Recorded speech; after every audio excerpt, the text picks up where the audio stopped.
vilarejo afastado na Irlanda, um local onde o mar encontra campos verdes e o silêncio parece parte da paisagem.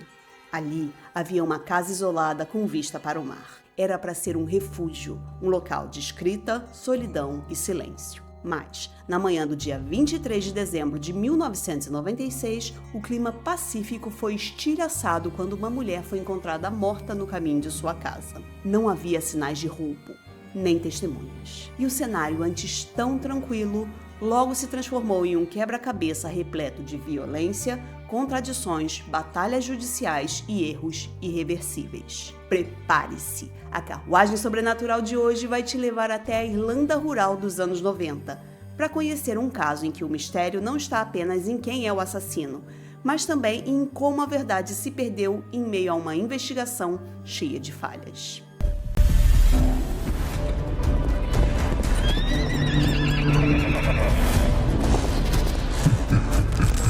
Antes da gente começar, eu vou avisar logo que o caso de hoje vai ser assim especial para treinar as minhas habilidades com línguas estrangeiras. Por quê? Tem uma penca de nomes em francês e eu vou pronunciar provavelmente de mais ou menos errado para muito errado, tá? Mas aí vocês me dão um desconto, ou então pode botar nos comentários como é que falo certo. Eu posso tentar melhorar na próxima. Mas vamos logo começar essa viagem porque os cavalos, como sempre, já estão ansiosos. Vamos começar conhecendo a mulher que seria a peça central desse caso. Sophie Toscan du Plantier. E já começou com um nome difícil. Ela era uma documentarista e produtora de televisão francesa que tinha 39 anos. A Sophie tinha um filho do seu primeiro casamento chamado Pierre-Louis, que tinha 15 anos na época do crime. Em 1996, ela era casada com Daniel Toscan du Plantier, que era um produtor de cinema e televisão muito renomado. Só para vocês terem uma ideia, ele já tinha trabalhado com grandes diretores como Fellini e o Bergman. E também era amigo íntimo do presidente da França. Eles se conheceram em 1988 e se casaram 2 anos depois. A Sophie se apaixonou por ele por causa da sua inteligência e ela sentia que eles tinham uma conexão artística muito forte. A rotina do casal em Paris era muito agitada, cheia de festas e com convidados constantes na casa deles, além da participação de festivais de cinema internacionais. E a Sophie se incomodava um pouco com isso. Como ela tinha uma personalidade mais introspectiva, ela apreciava a solidão, a coisa de ter um tempo quietinha, mergulhada nos seus próprios pensamentos. Por isso, em 1993, ela comprou a casa que ia se tornar o seu refúgio e, infelizmente, que também se tornou o local da sua morte trágica. Foi essa busca por um local de paz e reflexão que a levou até a Irlanda, mais especificamente no condado de Cork. A Sophie comprou uma casa de férias perto da vila de Schull, que era o tipo de lugar onde as pessoas deixavam as portas destrancadas e em que todo mundo conhecia os seus vizinhos. Ou, pelo menos, que achavam que conheciam. Ali, o contraste com a vida que ela levava em Paris não podia ser maior. Se, na maior parte do tempo, ela estava imersa em uma rotina agitada, cheia de gente e compromissos, naquela casinha da Irlanda era justamente o oposto que ela encontrava. Além de ser isolada, a casa era cercada pela natureza e com um som constante do vento. Quase o Morro dos Ventos Vivantes, né, gente? Os moradores locais a conheciam pelo nome de solteira, Sophie Buniol, e a consideravam uma pessoa simples e descontraída, que era simpática apesar de ser muito reservada.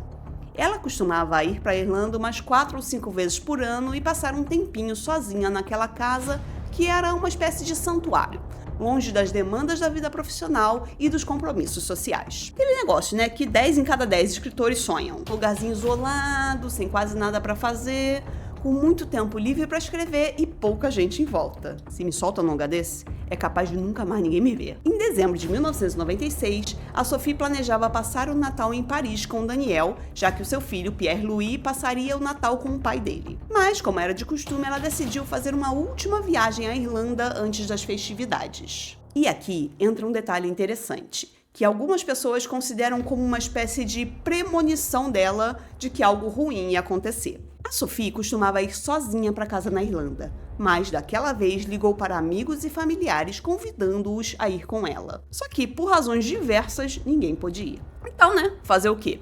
Ela foi sozinha, chegando lá no dia 20 de dezembro. Nos dias seguintes, a Sophie visitou as ruínas de Trecastle Head, passeou pela região e conversou com alguns conhecidos locais. No dia 22 de dezembro, por volta das 11 horas da noite, ela falou com seu esposo pelo telefone. Ele viria dizer mais tarde que ela parecia bem e pronta para dormir.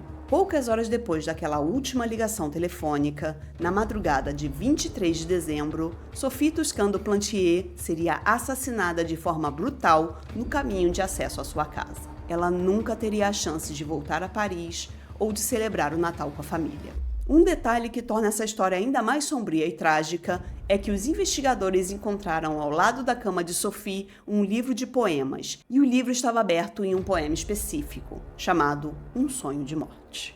Por volta das 10 horas da manhã do dia 23 de dezembro de 1996, Shirley Foster, uma vizinha, passava pela estrada estreita que levava às propriedades isoladas nas colinas próximas à School. E quando ela passava pelo portão da casa de Sophie, ela viu algo que não deveria estar ali. O corpo de Sophie estava no final do caminho de acesso à sua casa, parcialmente preso no arame farpado. A cena revelava uma violência de magnitude chocante. Seu rosto estava quase irreconhecível devido aos ferimentos brutais. O crânio havia sido esmagado por golpes repetidos. Ela estava deitada de costas, ao lado da cerca de arame farpado, com partes de suas roupas ainda presas na cerca. A Sophie estava usando roupa para dormir, uma camiseta de algodão e leggings brancas, além de um par de botas de caminhada marrons que estavam devidamente amarradas. E esse detalhe é importante, porque indica que ela não saiu de casa correndo desesperada. Além disso, foi encontrado um roupão azul marinho ao lado do corpo, e não sobre ele, indicando que ele foi provavelmente arrancado ou descartado durante o ataque. As evidências indicavam que houve uma intensa luta entre ela e o seu agressor. A Sophie apresentava ferimentos defensivos com dedos quebrados e lacerações profundas nos braços. Um tufo de cabelo foi encontrado em sua mão, mas posteriormente foi identificado como sendo dela mesma, que provavelmente ela arrancou num estado de agonia. Havia também a marca de uma bota impressa em seu pescoço, sugerindo que o assassino a pisoteou enquanto ela estava caída. Além disso, o portão da propriedade apresentava manchas de sangue. As armas do crime logo foram identificadas, um bloco de concreto e uma pedra plana que foram encontrados perto do corpo. Isso indica que não houve premeditação no crime. Caso contrário, o assassino teria levado alguma arma com ele e não usado essas coisas encontradas ao acaso no local. A polícia irlandesa foi acionada imediatamente. Mas a gente está falando de uma vila que contava na época com cerca de 700 habitantes, sem histórico de crimes violentos. Já dá para ver onde isso vai parar, né? Pois é, a falta de experiência com homicídios gerou erros críticos cometidos desde o início das investigações. A começar pela demora de 28 horas para a chegada do patologista do estado, o Dr. John Harbison, à cena do crime. Durante todo esse período, o corpo da Sophie permaneceu exposto ao vento e à chuva fina do dia úmido de dezembro. Daí ficou quase impossível determinar a hora da morte.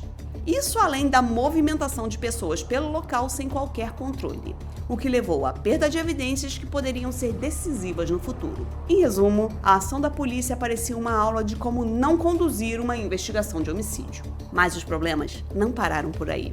Em 2015, um relatório revelou a extensão completa do desastre. O portão manchado de sangue de 4 metros foi perdido. E não era assim, né? Uma coisinha pequena, né? Um portão de 4 metros de ferro. É do nível do desaparecimento das vigas da perimetral no Rio de Janeiro. Como é que um negócio enorme, some assim, sem mais nem menos, ninguém vê. Pois é.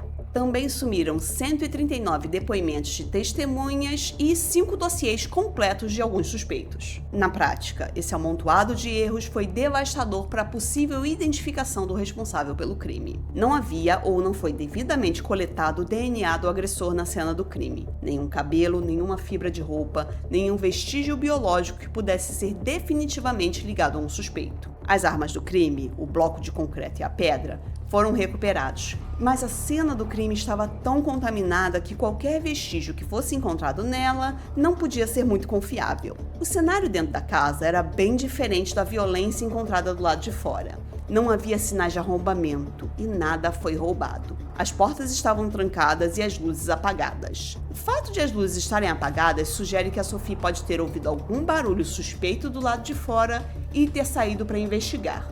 E no caso, ela não teria acendido a luz, né, para que quem quer que estivesse lá fora não percebesse a sua movimentação. Como era de se esperar, a notícia do assassinato se espalhou rapidamente pela pequena comunidade de School. As pessoas ficaram chocadas, porque havia ali, né, uma noção meio idílica de que aquele tipo de coisa não acontecia num lugar como School. os moradores locais tiveram que lidar com a assustadora ideia de que alguém capaz de uma enorme brutalidade vivia ali, entre eles. O primeiro suspeito, obviamente, foi Daniel Toscano Plantier, o marido da vítima. Isso porque o casamento deles não era exatamente um mar de rosas. Há alguns anos havia uma certa tensão entre o casal, porque a Sophie desejava ter outro filho. Na verdade, ela sonhava em ter uma menina que chamaria de Therese. Além disso, a Sophie teve um caso extraconjugal que terminou um pouco antes da morte dela. E, teoricamente, ela não era a única a ser infiel nesse casamento. Dias antes da sua última viagem, a Sophie contou a uma amiga que sentia que o Daniel estava se distanciando dela e ela acreditava que ele estaria envolvido com outra pessoa. Bom, mas apesar das crises da infidelidade, eles mantinham um contato constante. Tanto que a última pessoa conhecida com quem ela falou foi o Daniel, numa chamada telefônica às 11 horas da noite anterior, bem pouco antes do crime. E ela também pretendia voltar a Paris na véspera de Natal para estar com ele, o que pode indicar que nem tudo estava completamente perdido entre os dois. Além da crise no casamento, teve a atitude do marido que causou uma certa estranheza nas autoridades irlandesas. Quando avisado do crime, ele ficou em Paris. Não foi até o local tentar entender melhor como tinha acontecido nem nada do tipo. O que, vamos combinar, é uma atitude assim um pouquinho suspeita mesmo. Assim, o Daniel foi investigado brevemente. Mas ele tinha um álibi sólido. Estava em Paris no momento do crime, então acabou sendo descartado. Chegaram até mesmo a cogitar que ele pudesse ter contratado um assassino de aluguel para fazer o serviço. Mas a hipótese também foi abandonada, porque não foram encontradas evidências financeiras que sugerissem um pagamento de grande quantia a alguém, e também porque as armas utilizadas no crime foram uma pedra e um bloco de concreto, ou seja, armas de oportunidade encontradas ali no local. E isso descarta a ideia de premeditação que seria necessária para a hipótese de um assassino profissional. A polícia passou então ao segundo suspeito, o artista francês Bruno Carbonnet, que era o amante da vítima. O relacionamento entre os dois terminou um pouco antes do assassinato e há relatos que o Bruno reagiu violentamente ao término. Mas, assim como o marido da Sophie, ele estava bem longe no momento do crime e tinha um álibi sólido. Bom, descartados os suspeitos mais óbvios, entra em cena um homem que seria o protagonista de toda a evolução do caso daí pra frente, Ian Bailey. Ele era um jornalista freelancer que trabalhava para alguns jornais da Inglaterra e da Irlanda. Na época do crime, ele tinha 39 anos de idade e morava com a artista plástica Julie Thomas em um chalé a poucos quilômetros da casa da Sophie. O Ian era conhecido no local como um cara excêntrico, muito envolvido com o misticismo celta e que foi visto várias vezes uivando para a lua. Ele também buscava ser o centro das atenções. Há relatos dele estar no bar bebendo normalmente ali e do nada se levantar e começar a proclamar versos das suas poesias, que todo mundo diz que eram péssimas. E se as características até aqui faziam com que ele fosse só uma pessoa diferente, agora as coisas ficam feias, porque ele tinha episódios de abuso de álcool e instabilidade emocional. O Bailey agrediu gravemente a sua parceira, a Jules, pelo menos em 3 ocasiões diferentes, sendo que em um desses episódios ele arrancou parte do couro cabeludo dela e feriu gravemente seu olho.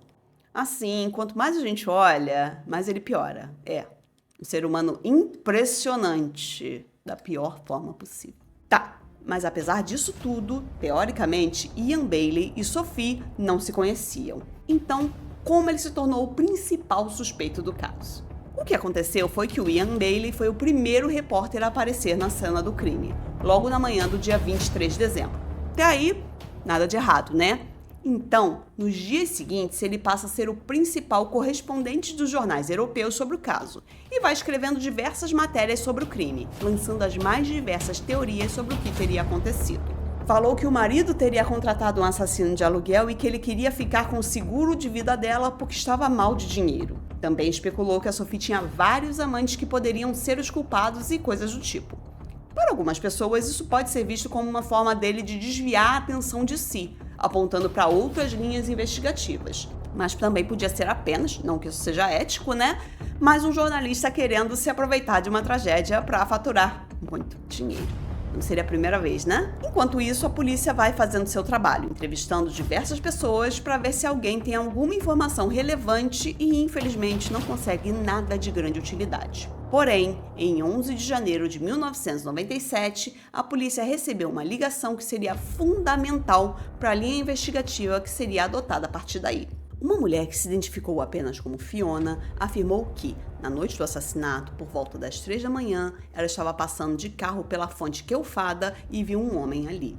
Segundo ela, o homem estava cambaleando, como se estivesse bêbado, e vestia um longo casaco preto e talvez usasse um chapéu. Essa informação se tornou muito relevante para a investigação, porque a ponte ficava a cerca de 2 quilômetros apenas da cena do crime. Como a testemunha não se identificou, aquela informação não teria valor legal nenhum, não poderia ser usada em um tribunal.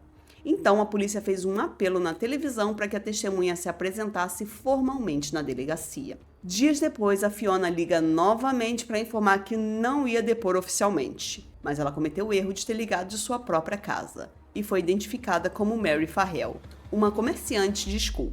A Mary tentou se manter anônima porque na tal noite ela estava com um homem que não era seu marido e, obviamente, ela não queria que seu caso fosse exposto. Inicialmente, ela não sabia quem era o tal homem que tinha visto na ponte. Porém, dias depois ela viu Ian Bailey parado na frente da sua loja e teve certeza de que era ele. Essa foi a primeira peça a ligar o Ian ao crime e a direcionar a atenção da investigação para o jornalista. Também chamou a atenção da polícia a quantidade de detalhes que ele sabia sobre o caso, incluindo informações que não foram divulgadas oficialmente. Mas aquela coisa, né? Sempre pode acontecer de ter alguém envolvido diretamente nas investigações que fala mais do que deveria.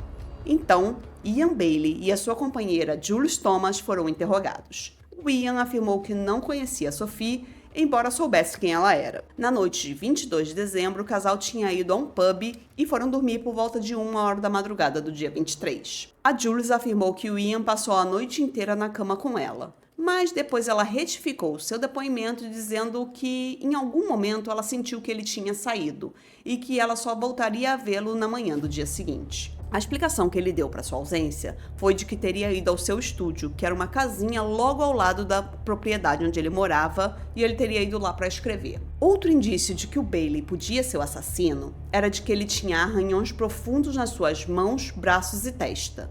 Era bem o tipo de lesão que seria consistente com uma luta violenta. Lembrando que o corpo da Sophie estava num local com uma vegetação cheia de espinhos e com uma cerca de arame farpado, o que podiam ter causado os ferimentos. Daí vem as explicações dele. Sobre os arranhões, ele disse que estava cortando uma árvore de Natal e que foi assim que ele conseguiu aqueles ferimentos. Ele também tinha um corte na testa que disse que conseguiu quando estava tentando matar um peru para a ceia do Natal e que o animal teria meio que se soltado e bicado ele na testa. Tudo muito conveniente, né? Enfim, seguindo com a investigação, a polícia encontrou uma área com itens queimados na parte de trás do estúdio dele. O Ian informou que queimou um colchão velho ali, mas, além das molas de um colchão, foram encontrados também botões de um casaco, pedaços de jeans e 2 botas. Uma vizinha do Bailey informou que viu no dia 26 a fogueira, mas que não tinha ninguém perto. Isso mostra que os objetos foram queimados depois do crime, o que também depõe contra o Bailey. Havia também o histórico de violência doméstica. O Ian já tinha agredido a sua companheira de forma tão brutal que ela precisou ser hospitalizada, com ferimentos concentrados principalmente na área da cabeça, tal como aconteceu com a Sophie. Somado a tudo isso, vem o que pode ser o elemento mais controverso desse caso. Múltiplas testemunhas afirmaram que ele havia confessado o crime em diferentes ocasiões. Essas confissões aconteciam geralmente quando Bailey estava embriagado em conversas de bar ou encontros sociais. Uma testemunha afirmou que Bailey disse: "Eu fiz aquilo". A outra afirmou tê-lo ouvido fornecer detalhes sobre o crime que não haviam sido divulgados publicamente. Um terceiro declarou que Bailey demonstrava um conhecimento íntimo dos elementos daquela noite, conhecimento que além do simples jornalista cobrindo uma matéria. Então, nesse momento, a polícia tinha uma boa porção de evidências que apontavam para Ian Bailey. Mas tudo era circunstancial. Não havia provas irrefutáveis que o colocassem na cena do crime. Mesmo assim, a polícia estava convencida de que ele era o culpado. Então, em 10 de fevereiro de 97, ele foi preso. E essa prisão teve uma grande cobertura da mídia. Mas, 24 horas depois, ele acabou sendo liberado porque não havia evidências suficientes para apresentar uma acusação formal.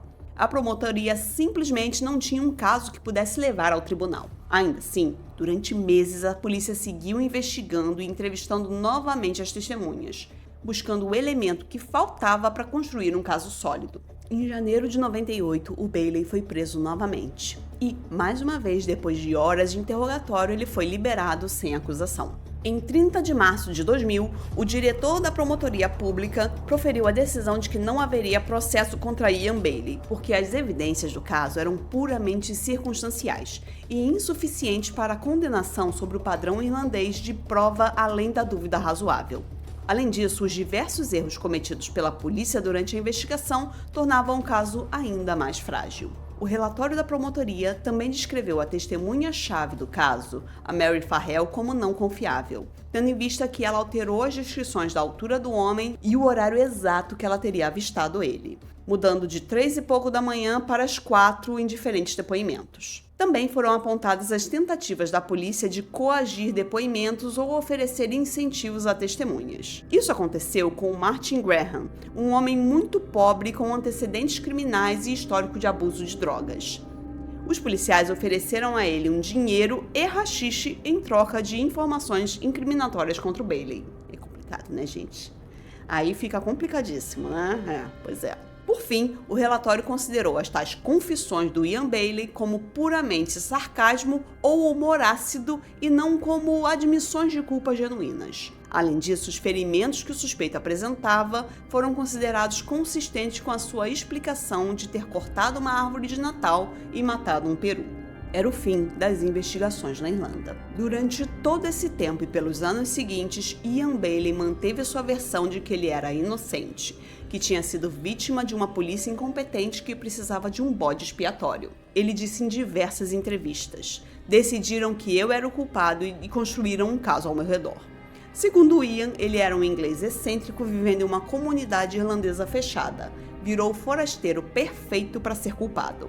Bailey explica que as suas alegadas confissões seriam um humor distorcido e piadas macabras feitas para chocar em conversas de bar. Para Bailey, a sua única culpa era de ser diferente num local onde a conformidade era valorizada. Nas palavras dele: "Sou poeta, sou artista, não sou assassino." Esse se tornou quase que o seu mantra. Bom, apesar da repressão contínua, inclusive da família da vítima e das autoridades francesas, a Irlanda manteve a sua decisão. E assim, Ian Bailey permaneceu livre em West Cork, vivendo a vida toda sob a sombra permanente da suspeita, enquanto a família de Sophie buscava justiça por outros caminhos. Enquanto o sistema judicial irlandês permanecia paralisado, incapaz de levar Ian Bailey a julgamento por falta de provas conclusivas, a família de Sophie assistia à inação com uma frustração crescente. Para eles, a justiça irlandesa havia falhado. Os erros iniciais da investigação, a perda de evidências cruciais, tudo conspirava para manter o suposto assassino de Sophie livre, vivendo a poucos quilômetros do local onde ela tinha sido brutalmente morta. Foi então que a família Bunyol resolveu buscar um caminho alternativo. Em 2007, fundaram a ASOFI, que era a Associação pela Verdade do Assassinato de Sophie. E eu não vou tentar falar isso daqui em francês por motivos, de limites. Tem limites do nível de vergonha que eu tô disposta a passar aqui com vocês. Mas, como já deu para entender, era uma associação dedicada exclusivamente a manter vivo o caso e pressionar por justiça. Pierre-Louis, o filho da Sophie, que tinha só 15 anos na época do crime, ficou à frente da associação e se tornou a sua missão de vida descobrir quem foi o assassino da sua mãe e levá-lo à justiça. A legislação francesa oferecia uma possibilidade que o sistema irlandês não contemplava. A França permite julgar crimes cometidos contra seus cidadãos em qualquer lugar do mundo. Assim, em maio de 2019, 23 anos após o assassinato, Ian Bailey foi julgado pelo Tribunal de Paris. O julgamento ocorreu sem a sua presença, já que o Bailey se recusou a comparecer e também não enviou um advogado em sua defesa. Em entrevista, o advogado de Ian Bailey justificou a decisão, dizendo que o julgamento não passava de uma caça às bruxas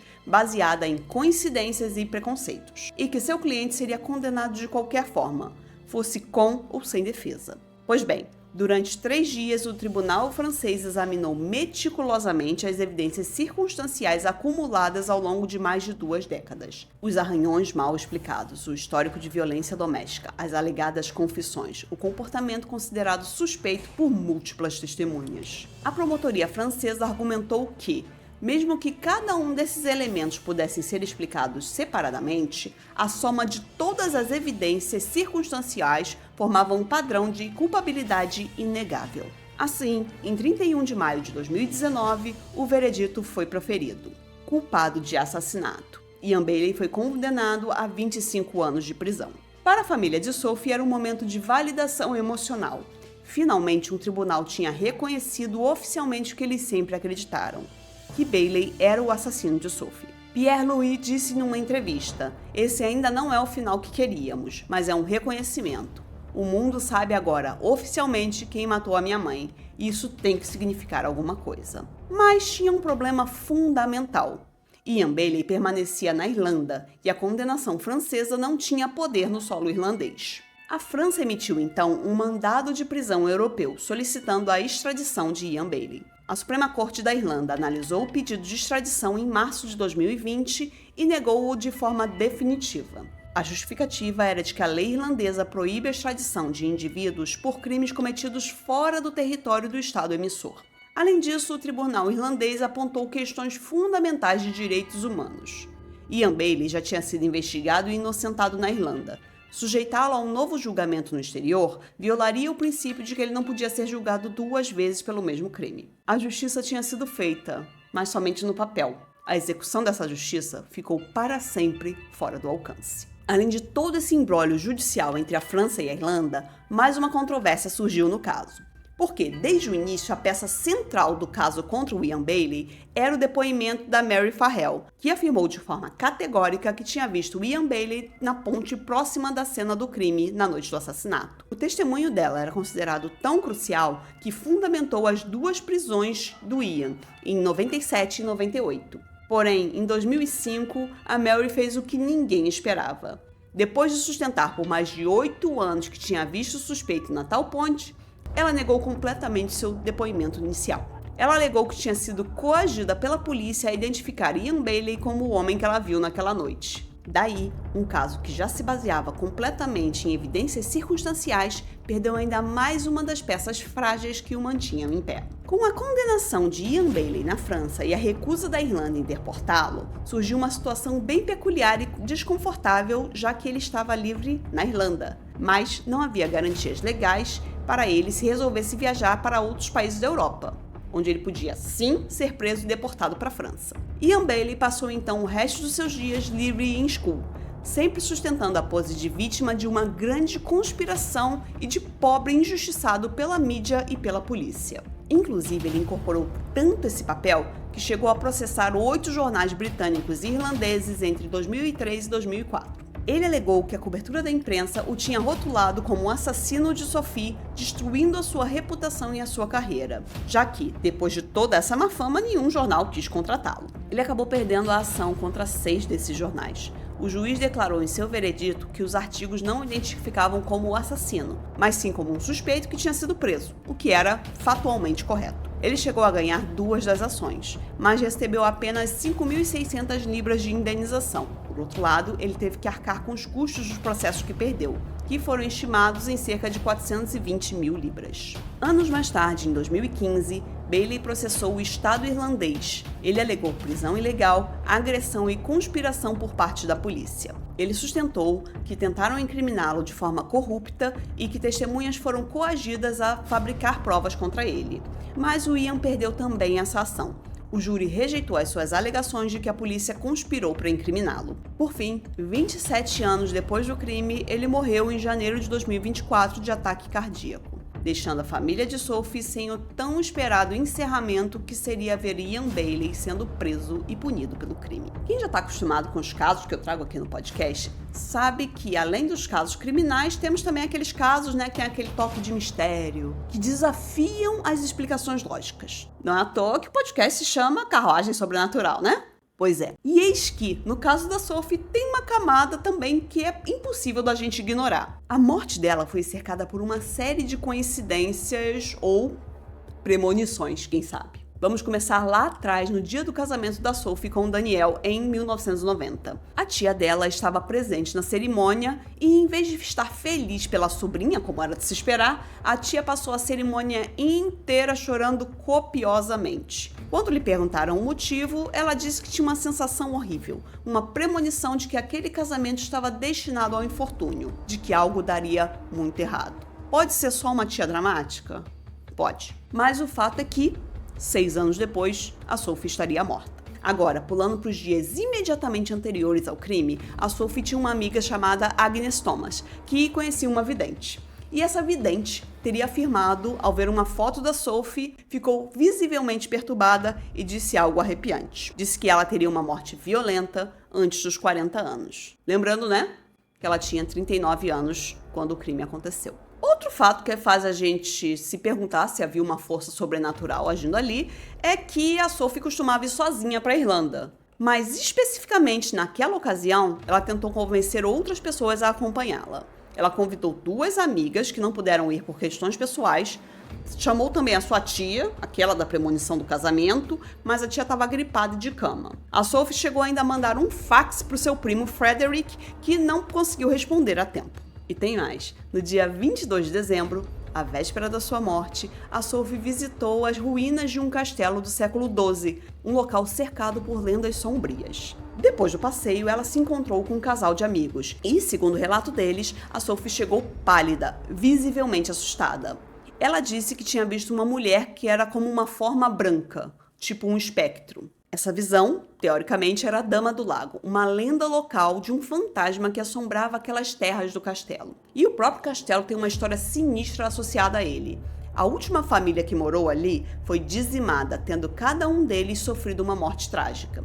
Por isso, segundo a lenda, todos os dias uma gota de sangue cai da torre no lago abaixo do castelo. A lenda também diz que avistar a Dama do Lago é um prenúncio de morte iminente. E, por fim, tem o detalhe que é a cereja do bolo, ou prego do caixão, o que vocês preferirem. Na noite do dia 22 de dezembro, depois de falar com o marido pelo telefone, a Sophie foi dormir. Ao lado da sua cama, porém, os investigadores encontraram aquele livro de poemas que estava aberto no poema chamado Um Sonho de Morte. Esse poema fala sobre uma pessoa que morre em uma terra estrangeira.